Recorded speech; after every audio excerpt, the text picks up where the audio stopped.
Hello again, everyone. Today we're going to talk about a subject that was a very interesting lesson for me and actually took a moment where I was struggling so tremendously to figure out how I was going to allocate my time and meet all my obligations with everything I had going on. So the lesson of today is education for the sake of learning is great. Credentialing for the sake of learning is wasteful.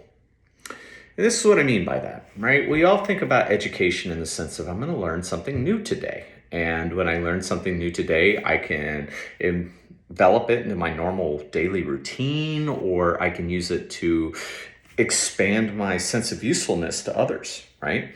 The reality is, though, specifically in some of the organizations I've worked for in the past, education is seen as credentialing, not learning, credentialing. And what do I mean by that, right? So I've spent a lot of my career within the tech industry, right? And within the tech industry, you have just a never-ending slew of certifications. And those certifications are all through different certifying bodies, which all require different actions to maintain. They require annual fees to various different certifying bodies to be able to enroll in continuing education units. They require constant studying and progression. There's a lot of work involved, right? So let's rewind a little bit. About 2011 time period, I was in the process of getting out of the Army at this time, and I had to pick a new career.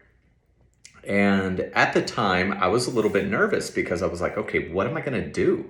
I'm getting out of the Army. I don't have a lot of viable job skills, and I got to make sure that I'm not like homeless. So as I was figuring out what it was that I was going to do that didn't involve being military, it arrived to me that, well, tech is a good opportunity, and I enrolled through something called the Wounded Warrior Project's Transition Training Academy and obtained a couple tech credentials. And I was so proud of myself because if you've ever earned a tech certification like CompTIA A+, Network Plus, Security Plus, any of that kind of stuff, right? You realize that is a lot of work, like a lot of work. You do a lot of studying. It's a lot of time of your life lost. So it's a big accomplishment when you get there. I'll tell you, like my A+ took more studying to be successful than my master's degrees did. I have 3 master's degrees, so I feel like I have a little bit of diversity to speak on that particular spectrum.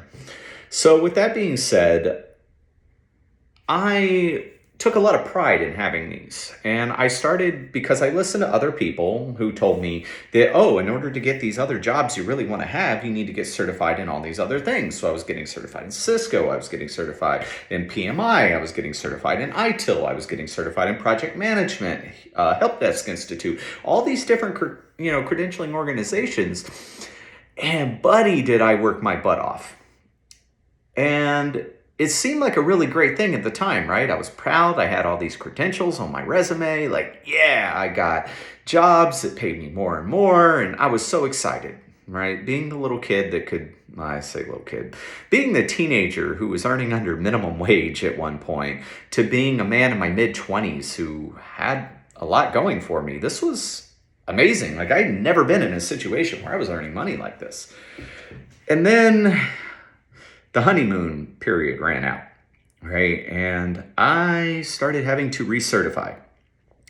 So when I first had to renew my CCNA, my Cisco Certified Network Associate, I realized I got to retake this test.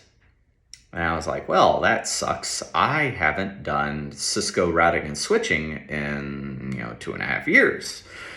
I got to relearn all this content for the most part, including all the changes that have occurred since I certified. And there were some pretty major revisions to CCNA at the particular time. So I was busting my butt, right? I studied, and went in and took the test. Failed, right? I took the all-in-one CCNA test and I failed it. I was like, crap. So I enrolled in a program through a college at the time called a Novatech. It was like a network administrator associates program thing. So I went through them, went through that training, and this time I approached my CCNA via the ICND1, ICND2 route, interconnecting Cisco networking devices. And I successfully passed my first one after studying a ton. And then I failed my second one again. And at this point, I was very stressed out because I had a lot of work to do. I was working multiple jobs. I was still in college. And I was mad because I failed again. I was mad. Mad.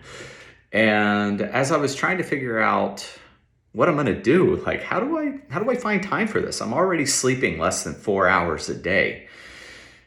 And I just started grumbling to myself out loud as I was sitting in my living room in my house in Fayetteville, North Carolina, losing my mind. And as I was grumbling out loud, I just happened to hear myself. And I paused. The statement that caused me to take that pause was, why am I wasting all my time doing this stuff for something that doesn't even get me any extra money? And I was like, wait a minute. My CCNA doesn't give me any extra money. And I stopped and I was like, hold on. And I thought about it and I was like, well, my CCNA is not required for my job either. And my CCNA is not required for a promotion. And what is it that my CCNA is doing for me? And at that point, I had this revelation of, I am wasting my money. I am wasting my time. My time was so precious. I mean, when you're sleeping less than 4 hours a day because you were just on the go from the moment you wake up to the moment you go to bed, you are passing out. You are so exhausted. You're falling asleep while studying on your couch every night. Something's got to give, right? And then it was the anxiety because I had worked so hard. I remember when I first struggled to study CCNA and I got it for myself. Man, that was so much work. And it felt like I was throwing all that away. I really had to have that accountability conversation for myself. And finally, I forced myself to say, you know what? Screw it. I'm going to stick with my Cisco certified entry-level network technician credential that you would get back then for completing ICND1. And if I get hired on to another organization that requires this credential, I can talk CCNA well enough for them to tell I was certified at one point. And if it's a requirement for the job, then I'll get it again. And that's how I treated that. But that opened up the floodgate for a lot of my credentials. And I allowed a lot that I had worked my butt off to expire. And that was where the life lesson came into effect. Because I was spending well over $1,000 a year to maintain credentials that weren't getting me anything. They weren't paying me a thing. That's $1,000. I was spending untold number of hours. I was studying all the time between all the continuing education units and everything I had to do. I was constantly studying. I was worn out. It was hard. And I asked myself, what was the key point of me getting all these credentials? Was it to pad my resume? Had these things help me? I started talking to prior employers who were like, nah, man, your interview is what helped you. Nah, man, your skill set's what helped you. We saw all these other credentials, and that was actually a little bit of a turnoff because, we weren't sure why you would stick around if you had all of this. And that helped me learn that I do value education. I tremendously value education. But there's a big difference between credentialing and education. Excessively credentialing beyond what you need to grow is wasteful.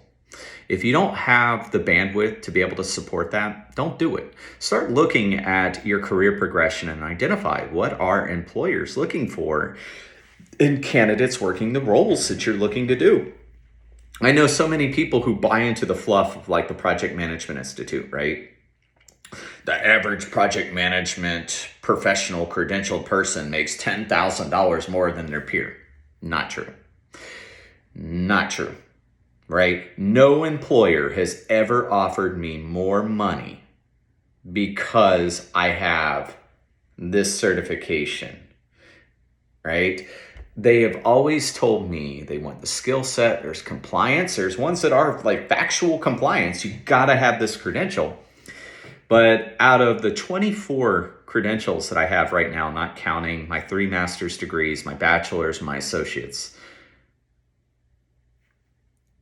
very few employers have ever offered to pay me anything extra for my certifications. They were just an expectation that you have those, right? So when you go through different websites like Glassdoor, Indeed, things like that, look at what credentials employers are actually looking for in the positions that you're hoping to work in, right? And look at what the career progression is for those positions if you want to stay within that position and advance within that, evolve within that role. And then focus on getting those credentials. Don't over-credential yourself and spend all that time working so hard for something that doesn't pay you. Because guess what? It does take your time. And you know that material, you can apply that material, and you can talk shop in that material long before you will pass that certification exam. So that is my advice for today. Value education, but don't waste your time, right? Credentialing should be focused on your individual objectives and progression for your career. Education should be for anything that you want. However you want to grow, however you want to evolve, education is a wonderful thing. So hopefully you guys don't waste as much time and money as I did trying to have all these different credentials that weren't doing anything for you, that won't do anything for you, I should say. And instead, you can be more focused on the credentials that will be beneficial for you and keep money in your pocket, keep time to your life. I hope you all have a wonderful day. Thank you for watching.